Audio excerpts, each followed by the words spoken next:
Mobile से या telephone से किसी संबंधित मेरी एक छोटी सी तमन्ना है वो पूरी क्यों नहीं होती, जबकि मैं भगवान के नाम का सुमरन करते रहता हूँ। उन्होंने एक उदाहरण दिया कि भगवान ने जो मनुष्य की ज़िंदगी बनाया, यह ज़िंदगी कैसे है। जैसे एक एग्जाम्पल दिया, कंठ दिया कोयल को, भगवान ने कंठ दिया कोयल को। कोयल की आवाज़ जो होती है मधुर, बड़ी कुहू कुहू, बड़ी मधुर आवाज़ है। तो कंठ दिया कोयल को, तो कंठ दिया कोयल को, कंठ दिया कोयल को, और कुछ तो ये ऐसा बोला उन्होंने कि रूप छीन लिया है, कैसी काली काली। रूप दिया मोर को, मोर कितना खूबसूरत है। तो इच्छा छीन लिया, इच्छा दिया मानव को, तो संतोष छीन लिया। संतोष दिया साधु संतों को, तो संसार छीन लिया। संसार मिला देवी देवताओं को, तो मोक्ष छीन लिया। मोक्ष दिया निराकार को, तो आकार छीन लिया। यानी वही है, मैं 2010 में टीचर बना यार, तो क्या हो गया, महान हो गया क्या, पेंशन बंद हो गई क्यों ऐसा। पेड़ ये है बट का, ये भी बहुत पुराना बट का पेड़ है। ये देखिए कुटी है, महात्मा जी के संत की कुटी है। इस तरह से जंगल में संत लोग रहते हैं। एक ये रास्ता भी गई है, यहाँ भी संत रहते हैं। इस तरह दिव्य संत रहते हैं और ये रास्ता जो है आती जाती रहती है। तो इस तरह से संत लोग जो है बिहार जंगलों में, कंदराओं में, गुफाओं में निवास करते हैं। जय सिया राम, जय जय श्री राम, राम राम जय सीताराम। जय सिया राम, जय जय श्री राम, जय श्री राम, जय जय सीताराम। सीताराम। आपके श्रीमुख से थोड़ी सी राम नाम की महिमा सुनना चाहेंगे, क्योंकि हमसे जुड़े जितने भी हैं ना, हम तुम्हारा जीवन संसार के प्रपंचों से बचा करके राम नाम में ही ले आते हैं। कहते भैया तुमसे कुछ और तो होएगा नहीं, लेकिन तुम राम नाम तो कर ही लो। तो बस आप यहाँ के संतों से कुछ महिमा राम नाम की मिल जाए सुनने को। हाँ, वो क्या है, हमने भी बहुत भगवानों को जाना माना। राम कहते ही दिल हृदय गदगद हो उठता है। लेकिन मैंने देखा इस प्रकृति के अंदर में, मैं अभी कल या परसों की बात है, कोई व्यक्ति बोल रहे थे कि धर्म का क्या प्रूफ है। मैं इस प्रश्न के पीछे पूरा भिड़ गया कि जहाँ मेरी ज़िंदगी खो चुकी हुई है, मैं इसका आईडी प्रूफ दूंगा। लेकिन जब मैंने गहराई से सोचा कि धर्म का प्रूफ क्या है, तो फिर धर्म के प्रूफ बहुत सारे हैं, लेकिन उसको मानने वाला माने तो इस तरह से जब मैं सोचते सोचते सोचते मैं तो अपना जीवन को त्याग दिया। त्यागने के बाद में जब मैंने राम के बारे में सोचा, मैं बचपन में भी मेरा हृदय गदगद हो उठता था। जैसे इस प्रकृति में आम, केले, अंगूर, मौसम्बी, संतरे ये फल हुए, ऐसे कितने फल होंगे जिससे पृथ्वी मैया सजी हुई है यार, ये कौन बताएगा। या तो प्रकृति में ऐसे ऐसे फल निकल रहे हैं जो 1 लाख रुपए भी किलो है। फिर वह फल तो हमारे पूर्वजों ने नहीं खाया, वह फल तो हमारे माता पिता ने नहीं देखा। फिर हमारे सामने में अगर कोई फल आता है, उसके बारे में हम भी नहीं जानते हैं, फिर हम कहेंगे कि इसको कैसे तोड़ते और खाते हैं। ऐसे ही ये धर्म का राज छिपा हुआ है। जैसे प्रकृति के अंदर में कई हजार फलों से यह पृथ्वी सुसज्जित है, धर्म भी ऐसे ही है। और धर्म जब ऐसे है तो केला, क्या मौसम्बी के बारे में जानता होगा? केला संतरा के बारे में जानता होगा क्या? नहीं जानता। तो फिर केले के बारे में संतरा जानता होगा क्या? नहीं जानता। फिर एक अमरूद है, उसके बारे में आम जानता होगा क्या? आम जानता है। आम केले के बारे में नहीं जानता, केला संतरा के बारे में नहीं जानता, संतरा मौसम्बी के बारे में नहीं जानता, और मौसम्बी नींबू के बारे में नहीं जानता, और नींबू मौसम्बी के बारे में नहीं जानता। बल्कि आम, केले, मौसम्बी, संतरा सब के बारे में जानता है। क्यों जानता है? क्योंकि वह फलों का राजा है। यार इतना तो विद्वान मैं नहीं हूँ। नहीं विद्वान की बात नहीं। इतना अगर मैं विद्वान हो जाऊँ तो मैं धर्म के एक एक व्यक्ति के बारे में पूरी परिभाषा दे दूंगा। मैंने एक तस्वीर में देखा, भगवान शिव के 39 प्रकार के संत महात्मा बैठे हुए हैं। मैं भी उनमें से एक हूँ। जैसे चावल है, धान है, गेहूँ है, ज्वार है, उड़द है, मूंग है, ये सब अन्न है। तो उनमें से मैं भी एक हूँ। लेकिन मैं एक हूँ तो मैं आम नहीं हूँ, मैं केला हूँ। मैं आम के बारे में जानता नहीं। आम जानता है केले के बारे में, आम संतरा के बारे में जानता है। मैं संतरा हूँ, आम संतरा के बारे में जानता है, केले के बारे में जानता है। मैं संत हूँ तो मैं केले के बारे में नहीं जानता, राम के बारे में भी नहीं जानता, और ज़िंदगी मेरी खो गई। इसलिए मुझे लगता है कि ये दुनिया, ये संसार केवल एक गुनाहगार है। अरे हम महापुरुष भी बन गए, फिर भी कभी कभी ऐसी गलती हो जाती है जिसको प्रायश्चित करने के लिए उम्र ही छोटी है। वह गलती मैंने किया क्या? वह गलती हो जाती है। फिर ऐसे गलती के पीछे प्रायश्चित करके देखो तो माँ नजर आती है, और लगता है कि हमारे माँ ने तो हमें बचपन में ऐसा सिखाया नहीं। तो फिर राम नाम की जो माला है, फिर वही है कि राम भी परेशान है और मैं कमलदास भी परेशान हूँ। कैसा कहे? धर्म को हमने उतना नहीं जाना जैसे चाय के अंदर में कॉफी होती है, शक्कर होती है, चाय पत्ती होती है, अदरक होती है, हम पीते हैं, जानते हैं तो पीते हैं। महाराज जी एक मिनट, अब आपने जैसे कहा ना राम भी परेशान, तो मैं यहाँ पर मेरा हो गया थोड़ा सा। हाँ। देखिए देख कि आपने नहीं जाना या आप कह रहे हो, हाँ, ये फॉल्ट किसका है, ये गलती किसकी है? हमारी है। आपकी है ना। हाँ, तो अगर आप नहीं जाने तो आपको जानना चाहिए, और जानना चाहिए तो इसके लिए माध्यम गुरु है, सदगुरु है। एक मिनट है ना महाराज जी, तो इसमें जब जानेंगे तो, और मैं तो कह रहा किसी को ना माने, गुरु मानिए ग्रंथ जो गुरुवाणी में आ जाता है। आप देखिए 10 गुरुओं के बाद सिखों ने गुरु बनाने ही बंद कर दिए थे, बोले अब नहीं कोई गुरु। भाई 10 गुरुओं पे बात खत्म, और उसके बाद उनकी वाणी को उन्होंने सर्वोपरि कर लिया।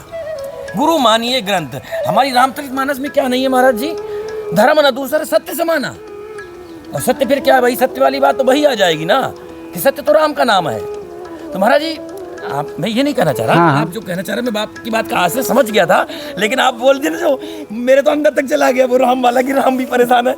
अरे रंक सुखी न राजा सुखी। हाँ, रंक सुखी न राजा सुखी, और राजा सुखी न महाराजा सुखी। क्योंकि रंक को भी, भिखारी को भी चिंता हो जाती है महाराज क्या है मेरे पास, और राजा को भी पता है कि उसके ऊपर एक महाराजा बैठा हुआ है। महाराजा को भी मालूम है कि उसके ऊपर कोई एक और है, कोई नहीं है तो दूसरा राजा है, आ जाएगा कब उसके ऊपर हमला कर देगा।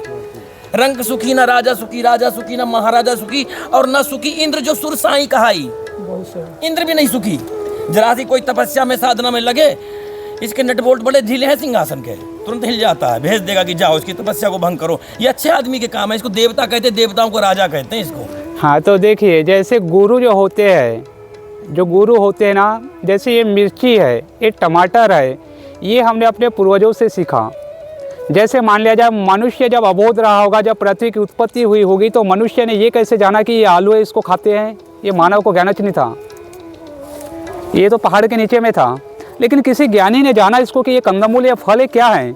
ज्ञानी से आलू ने कहा कि मैं सब्जी बनाने के काम आता हूँ। ज्ञानी ने पहले खाया तब लोग हम सीखे। इस प्रकार से जो गुरु है, हमने देखा बाबा जी ये बातें बहुत बताना नहीं चाहते और बताया नहीं जाता। हाँ, पर मैं उल्लंघन कर रहा हूँ। हिंदू में जो संत होते हैं, आप भी हिंदू, मैं भी हिंदू, वो भी हिंदू, ये भी हिंदू, जितना भी हिंदू है, इस हिंदू में 2 संत होते हैं। तो 2 संत जो होते हैं, तो एक होता है सात्विक और दूसरा होता है तामसी।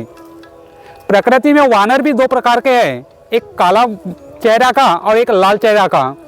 करेला भी 2 प्रकार के हैं, करेला बैगन सब्जी, ये भी मार्केटिंग में, एक है कंट्री और एक है फॉरेन कंट्री। जब हर चीज में 2 प्रकार बनाए गए हैं, तो संतों में भी 2 प्रकार है। तो फिर यह मिर्ची है, ये आलू है, इससे सब्जी बनाया करके खाते, ये पूर्वजों और हमारे माता पिता और ज्ञानियों ने सिखाया। ये जो तामसी जो संत होता है, यह सात्विक संत का क्रोध है, ये कोई जानते ही नहीं। जैसे मान लिया जाए एक नर की अगर 2 पत्नी है, एक है कोर्ट मैरिज की और दूसरा है सोशल मैरिज की। कोर्ट मैरिज कैसे किया? कॉलेज से भगा के लाया, लेकिन उसको निम्नलिखित कारण से उसको सेकंड विवाह करना पड़ा, दोनों साथ में है। तो फिर वह जो नर है वो दोनों को समान नहीं समझता। कोर्ट मैरिज वाली को कुछ चाहेगा और सेकंड जो बनाया उसके साथ में कुछ बर्ताव करेगा। तो जो ओरिजिनल जो हिंदू का संत है, ये तामसियों से ऐसा बर्ताव करते हैं। मैं बोला क्यों? इनका विवाद है। सात्विक का भोजन है मांसाहारी, ये तामसी का भोजन है मांसाहारी, और सात्विक का दाल चावल आटा। तो फिर इनके बीच में विवाद है। बोला तामसी की और भी परिभाषा है 2000 प्रकार की, एक ही परिभाषा नहीं है, कई प्रकार की परिभाषा है। तो इनका विवाद है, और इस विवाद में ये गुरु जो बनते हैं, ये बताते ही नहीं कि ये आलू है और ये मिर्ची है। क्योंकि मेरे साथ यही हुआ, मैं आज ये शमशान भूमि पर बैठा हूँ, करीब करीब मुझे 8 साल कुछ महीना हो गए, मेरे माता पिता को मालूम ही नहीं कि मैं जिंदा हूँ या नहीं। क्यों? मेरा ताल्लुकात नहीं है। जिस गुरु ने मुझे सुधारा, उन्होंने गोपनीय प्रणाली से मुझे एहसास कराया, लेकिन मेरे माता पिता को नहीं बताया कि ये लड़का संत बना। ये माता पिता को क्यों नहीं बताया? जैसे मैं यहाँ पे रहते हैं और आप आए, मैं आपका पुत्र होता, सामने वाले बाबा जी एक संत है, मेरी तबीयत खराब है, सुधार करके भी नहीं दिए, और माता पिता को तो बोलना था कि ये लड़का संत बना। ये मुझे समझाया, मुझे कैसे समझाया, मैं कैसे समझा? तो मुझे कहा गया जा बेटा उधर खेलना। मैं जब खेलने गया तो फिर आ बेटा इधर आ क्यों नहीं बोला? वाणी से नहीं बोला, बिना वाणी से मैं आया। ऐसा हो सकता है ना? जब भगवान श्री कृष्ण जन्म हुए, भोलेनाथ जब दर्शन को गए तो माता यशोदा ने रोक दिया। तो भगवान श्री कृष्ण अंदर में है और भोलेनाथ बाहर में है, तो भगवान भोलेनाथ ने भगवान श्री कृष्ण से कैसे बातें किया?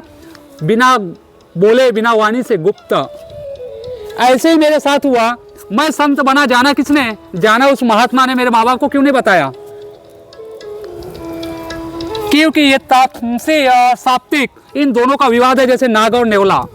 तो फिर मेरा कहने का तात्पर्य ये हुआ, अगर कोई कहे तो जंगल का टाइगर और बकरी का बच्चा दोनों का मैं मित्रता करा करके दिखा दूंगा। तो उसने क्या हुआ, मैं आज 8 साल हुआ इधर निकल करके आया, मैं 12वीं फेल स्टूडेंट से यहाँ पे बैठा हूँ, वो साला 13वीं पढ़ रहा है। जब अपने आश्रम से निकलते हैं तो अंदर में पहनने के लिए अंडरवेयर दिया जाता है, गणवेश दिया जाता है, मुझे ये भी नहीं मिला। क्या मुझे मोह होगा आपके अनुसार? ये जो मुद्रा है ये भारत सरकार ने सोशल के लिए बनाई है, हम महात्माओं के लिए नहीं। पर लगता है 26 रुपये जो दौड़ धूप करना पड़ता है, वो कर्मकांड करता है जहाँ से जिस आश्रम से मैं आया। यानी आपको प्रेत लगाया, मैं निकाल दूंगा, 20,000 का सामान लिख के देता हूँ, आप लाओ। उसी के घर में दुकान है और उसी का भाई एक टीचर भी है। बातें कैसी हुई? इसलिए मेरे जीने में मन नहीं लग रहा है। राम इसलिए परेशान हुआ बाबा जी कि वह 14 साल वनवास में गुजारने के बाद में लौट के आए तो पिता जीवित नहीं। बस दुखी यही लगती है, इसलिए मैं राम को बेहद मानता हूँ, क्योंकि मैं भी अपने माँ बाप को छोड़कर आया हूँ। राम पर इसलिए करुणा आती है। ये तो 2 अक्षर का नाम राम कह दिए, राम हो जाता है क्या? फिर उसका पावन नियमों पे चल के दिखाओ तो कांटे के सूल पे चलने के भांति है। राम कह दिए, राम कहने से छोटा है क्या? कैसे भी 11 से 5 गुजार दिए अधिकारियों ने। ऐसा नहीं होता, फर्ज भी होता है, कर्तव्य भी होता है, निष्ठा भी होती है, ईमानदारी भी होती है और लगन और दिलचस्प भी होता है। अगर सच्चे राम को अगर माने, वह इंसान कदापि वाणी से झूठ नहीं बोलेंगे। राम कहने से नहीं होता। राम बहुत बड़ा विशाल आकार का है। समुद्र का सारा पानी को अगर हम स्याही समझ ले और पृथ्वी को कागज अगर राम का उल्लंघन करके लिखना चाहेंगे, स्याही खत्म हो जाएगी, लेकिन लिख नहीं पाएंगे हम। राम इतना विशाल आकार का है।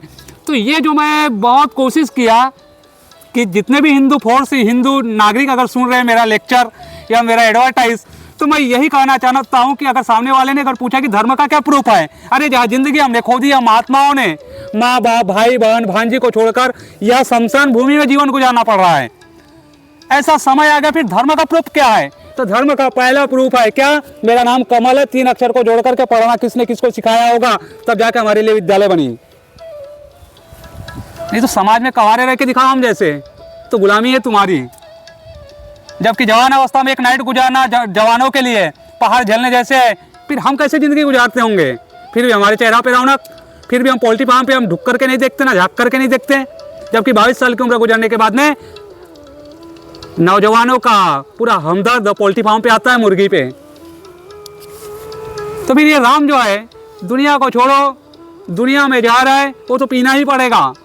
जैसे मान लिया जाए आदिकाल में ये चक्की नहीं थी राइस मिल की, तो एक चखिया थी, दौड़ना पड़ता था। जब चखिया नहीं थी, उसके पहले लकड़ी की एक होल जमीन के अंदर ऊपर से कूटना अनाज को, उसे गांव खेड़े के भाषा में ओखली और मुसर कहते हैं। हमारी जिंदगी ये मुंडी उस ओखली में अगर पड़ गई तो मुसर से क्या डरना, तो पढ़ना ही पढ़ना है। फिर उस समय आता है यार, कभी कभी सपने में हम सोए रहते हैं, जब हम सपने पे हम पे पहाड़ आता है तो मन से एक राम नाम निकलता है, हनुमान चालीसा जुबान पे आता है। सपने में भी हमने इतना भगवान को मान लिया, न जाने भगवान कैसा है। इसके पहले मैंने कहीं सुना, मैंने पूछा सामने वाला सामाजिक व्यक्ति से, भुला भी नहीं पाऊंगा यार लेक्चर को कभी। मैं बोला बाबा जी, जिंदगी में मैं इतनी सारी तकलीफें काटता हूँ, लेकिन मेरी तमन्ना पैसा से संबंधित बोले, मोबाइल से या टेलीफोन से किसी संबंधित मेरी एक छोटी सी तमन्ना है, वो पूरी क्यों नहीं होती? जबकि मैं भगवान के नाम का सुमरन करते रहता हूँ। उन्होंने एक उदाहरण दिया कि भगवान ने जो मनुष्य की ज़िंदगी बनाया, यह ज़िंदगी कैसे है। जैसे एक एग्जाम्पल दिया, कंठ दिया कोयल को, भगवान ने कंठ दिया कोयल को। कोयल की आवाज़ जो होती है मधुर, बड़ी कुहू कुहू, बड़ी मधुर आवाज़ है। तो कंठ दिया कोयल को, तो कंठ दिया कोयल को कंठ दिया कोयल को, और कुछ तो ये ऐसा बोला उन्होंने कि रूप छीन लिया, है कैसे काली काली, रूप दिया मोर को, मोर कितना खूबसूरत है, तो इच्छा छीन लिया, इच्छा दिया मानव को तो संतोष छीन लिया, संतोष दिया साधु संतों को तो संसार छीन लिया, संसार मिला देवी देवताओं को तो मोक्ष छीन लिया, मोक्ष दिया निराकार को तो आकार छीन लिया। यानी वही है, मैं 2010 में टीचर बना यार, तो क्या हो गया, महान हो गया क्या, पेंशन बंद हो गई, क्यों ऐसा, इसी का नाम जिंदगी है। महाराज जी मेरा एक समय है ना महाराज जी, मेरा जो एक देखो, आप ऐसे ना ले मेरी बात को, आप सवाल महाराज जी आपसे ही था, शुरुआत तो यहाँ से थी। मेरा ये था कहना, कहो भगति पथ कवन प्रयासा। हाँ, जैसे आपने कहा कि आप सब कुछ छोड़ करके जंगल में शमशान में आकर के बस गए, मैं भी ढूंढता ढूंढता शमशान तक ऐसे ही नहीं आया, है ना। शमशान तक आने का रीज़न ही यही था कि कहाँ ऐसे कोई महात्मा मिले जो ये सत्य को बताए, और सत्य को बताने के लिए भाई सत्य जो मृत्यु ही अटल सत्य है इस मृत्यु लोक का, यहाँ बाकी कुछ सत्य नहीं, लेकिन यह मृत्यु तो परम सत्य है यहाँ की। तो मैं इसलिए मैंने कहा कि आप बोले ना कि हम यहाँ आ गए और एक रात कैसे कटती है, ये हमें मालूम है, हम संसार में रहते हैं महाराज जी, कटती हमारी भी रात है, ऐसा नहीं हाँ, है, हाँ। आपकी भी रात कटती है। साधु साई भाषा में कहें कि तुम्हारी अगर रजाई में कटती है तो इनकी लुगाई में कटती है। हाँ हाँ कटती है महाराज जी, यही सच्चाई है, माननी पड़ेगी, नहीं मानोगे, कटती तो उनकी भी है, उनकी भी है। और महाराज के ग्रस्त में भगवान को नहीं प्राप्त किया जा सकता, प्राप्त तो ग्रस्त वालों को भी किया। आप संत हैं, संत भी उस आनंद में मस्ती में है, ऐसा नहीं है। लेकिन ये जो बात कहना चाहेंगे, कह रहा हूँ बार बार, इस बात पे आना चाहूँगा फिर अपने उसी सवाल पर, क्योंकि नए बच्चे नहीं आएंगे इस लाइन में महाराज जी। आप अगर हम इस बात को कह देना, उनसे कह दिया जाए कि सुबह उठ जाओ 5 बजे, नहा धो करके बैठ जाओ माला झोली लेकर के भजन में, मैं उनके लिए जानना चाह रहा हूँ कि वो कैसे, उनसे कहा जाए, आप 15-16 साल के बच्चे से कह दो कि लड़की की तरफ आँख उठा करके मत देखना। महाराज जी आप हाँ। समझदार हैं, समझ जाएंगे, आप नहीं देखेंगे, लेकिन ये क्या करेंगे, इनको समझाओगे नहीं देखेंगे, क्या हो ही नहीं सकता, ये उठाकर आँख भी देखेंगे। इनको कहो कि आप लोभ छोड़ दो, पैसे की कामना को छोड़ दो, ये क्या छोड़ देंगे, नहीं छोड़ पाएंगे महाराज ये लोग कभी। तो इस चीज़ों से बचने के लिए मैं कह रहा हूँ, इनके लिए फिर क्या है। तो यहाँ जो रामतीर्थ महाराज में ये मिलता है मुझे, मैंने पढ़ा गुरुवाणी में जो सुना कि कहाओ भगति पथ कवन प्रयासा, प्रयास की तो बात ही क्या है। किसने कहा कि नंगे पैर परिक्रमा लगाओ, चप्पल पहन के लगा लो ना, लेकिन नाम जप करते हुए लगा लो ना। किसने कहा भूखे मरो 56 भोग, हमारा 56 भोग वाला आदमी बैठा आपके सामने, और जिस आनंद में, जिस मस्ती में, निजानंद मस्ती में रहता हूं मैं जानता हूं, मैं क्या उस सुख का वर्णन करूं, उस सुख का वर्णन भी नहीं किया जा सकता ना। निज प्रभु मैं देखा ही जगत कैसन करे विरोध, किससे विरोध कुछ आवाज, ये सब तो खत्म हो जाता है फिर। ये कह रहे महाराज जी चौपाई ये लो कि ये सुख जो है ना, ये तो स्वयं का ही है। ये जैसे गूंगा व्यक्ति, अब क्या बताएं आपको, मीठा खा के बैठा हूं तो मैं क्या बताऊं कैसा लगा मीठा, मीठा खा तो लिया हूं, बोल नहीं सकता, बता नहीं सकता। तो इसके लिए महाराज जी ये जो क्योंकि अब हमको एक सेवा ये भी मिली कि रामतीर्थ मानस हमको महाराज जी जैसे करके प्रसाद स्वरूप जो मिली, तो उसमें यही आया कि कहो भगति पथ कवन प्रयासा, जोग न जप तप मक उपवासा, मत व्रत करो, मत तप करो, मत यज्ञ करो, लेकिन एक नाम जप तो कर लो, नाम जप तो कर लो ना खाली। और इसमें तो इतना मतलब स्वतंत्रता दे दी गई कि भाव कुभाव अनक आलस हो, मन में भाव हो, भाव माने सात्विक विचार चल रहा है, कुभाव माने महाराज जी मन के अंदर नंगी लड़की नाच रही है, कुभाव इसको कहते हैं, और भी बुरा भाव मानो चाहे तो। भाव हो, कुभाव हो, अनक हो, आलस्य हो, भाव कुभाव अनक आलस हो, नाम जपत मंगल दिश दस हो, 10 दिशाओं से फिर मंगल हो रहा है। 4 दिशाएं पूर्व पश्चिम उत्तर दक्षिण, और 4 दिशाओं के चारों कोने, 8 एक ऊपर एक नीचे, 10 दिशाओं से मंगल हो रहा है। तो अमंगल का कारण क्या बचा, उसका मतलब क्या है। जैसे मैंने आपका सुना, बहुत अच्छा लगा, जैसे राम, अब हमको कुछ बताना है यहाँ पे ताकि संसार के कुछ लोग सुने। हाँ मैं ये चाह रहा था। तो मेरा कहने का तात्पर्य, जैसे भगवान तो है, इसके महात्मा सबूत बन करके बैठे हुए हैं। तो जब भगवान है, जो भगवान की अत्यधिक ज़्यादा पूजा करते हैं, फिर इनकी तमन्नाएं कभी पूरी नहीं होती दिखाई देती है। वो तमन्ना उन लोगों की पूरी होती है जो पाप करते हैं, जो अत्याचार करते हैं, जो जुर्म करते हैं। एक मिनट में क्या बोलूं, कुछ भी बोलिए। ऐसा है, जो भी जिसको भी कोई समस्या हो तो वो सबसे पहले सुबह स्नान करे। स्नान करने के बाद सूर्य उदय से पहले वो जल जो है लोटा में भर के अक्षत और थोड़ा सा गुड़ और पुष्प लेकर के सूर्य भगवान को जो है अर्पण करे।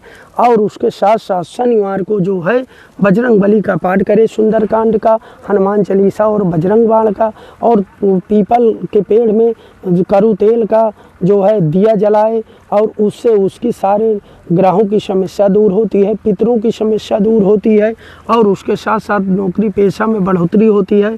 और सुबह उठने से पहले, पृथ्वी में पैर रखने से पहले पृथ्वी माँ से क्षमा मांगे कि मैं जो है आपके उसमें पैर रख रहा हूँ, रखने योग्य हूँ या नहीं। इस वजह से उसको ये सब काम करने चाहिए। जय श्री राम। जय श्री राम, जय हनुमान। संत हो, बंदर उसको हाँ, उसे बंदर, उसको सपने में कई बंदर उसको तोड़ रहे थे, मार रहे थे पूंछ द्वारा। तब उसने कहा कि तूने मेरी मूर्ति तोड़ी है, तू जा करके जो सुबह उठ, जो पहला व्यक्ति मिले, ब्राह्मण मिले तो कहा कि मैं उसका नाम बता दीजिए, तो कहा मैं नाम नहीं बताऊंगा, तुझे वो स्वयं जिनको मिलना है वो मिल जाएंगे और मिलेंगे, वही तुझे बता देंगे जुक्ति, तो उसका उद्धार हो जाएगा। फिर वो मिल गया। इस तरह से उसने चना का खिलाना और वो सब किया, उसका आराम हो गया, क्योंकि बजरंग बली की कृपा बहुत अपार है और इस कलयुग में उनसे बड़ा कोई देवी देवता नहीं है। ये अभी परसों की बात है। अच्छा महाराज जी, जो एक वकील वो जज साहब की चर्चा आप कर रहे थे कि हम वहाँ हाई कोर्ट गए, उसके पति वो बेटी को बहू को कोई तंत्र मंत्र था, ये का सच है? नहीं, एक जज साहब थे, तो अब ये है कि मैं उनका नाम नहीं लेना चाहता हूँ, तो बच्चों इसलिए कोई जज साहब थे, उनके यहाँ समस्या थी और समस्या होने के बाद जो है वो उनको बताया गया, तो वो जो है फिर उनको हमने हनुमान जी का मंत्र बताया और हनुमान जी की सेवा करने को कहा, तो हनुमान जी की सेवा किए और वो खाली सेवा करने से उनके सारे तंत्र मंत्र ठीक हो गए और उनकी पतोहू जो है वो भी नौकरी करती थी, उसको भी आराम हो गया। और इसी तरह एक जो है एक वकील साहब थे, उनको क्या है कि वो कई बार परेशान होते थे, सोते थे तो उनको चौंक जाते थे, उनको कोई दिक्कत थी, उसके बाद वो हॉस्पिटल में भर्ती थे। या वो एक बार वहाँ गए तो हमने तो कुछ नहीं किया, सब बजरंग बली ने किया। भाई हम क्या करते हैं, हम तो निमित्त मात्र हैं, हमारे पास ना कोई जादू है, ना टोना है, ना कोई वो है, लेकिन सब बजरंग बली की इच्छा है।